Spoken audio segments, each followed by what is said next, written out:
It's Kenny Scoops with 3 Scoops, and welcome back to the 4th episode of our new segment called The Inside Scoop.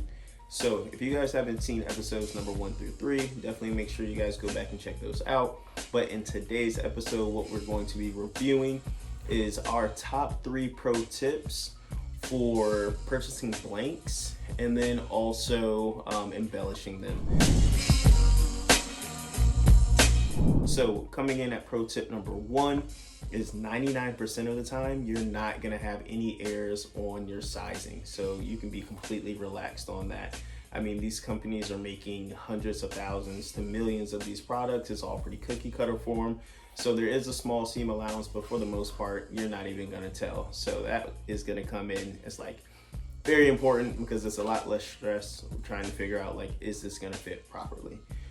Coming in at pro tip number 2 is it's a lot less risky and there's less margin of error. Like we just went over, most things are going to fit properly, and as long as you communicate with your screen printer or your embroidery person, you know exactly where you want to place your logo and what size of your logo, things like that, you should be just fine. There's a smaller chance of error rather than like creating something from scratch and have to worry about sizing and all different types of things, and we'll get into all of that stuff in another video. But there is a lot less room for error when you're just purchasing blanks and embellishing them.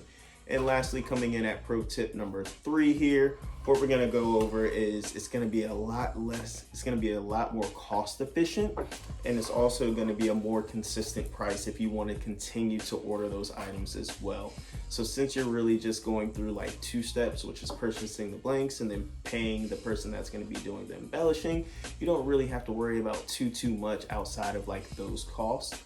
And then also, you know, let's say those items take off and you did your first run of like 25 or 36, they sold immediately, and you're like, hey, I need to place another order. Can we do that again? For the most part, like depending on the time frame, you're gonna pay right around the exact same price for that next order as well. So those are our top 3 pros for purchasing blanks and wholesaling them. If you guys have any more pros that you guys think go along with that, definitely drop them below in the comments.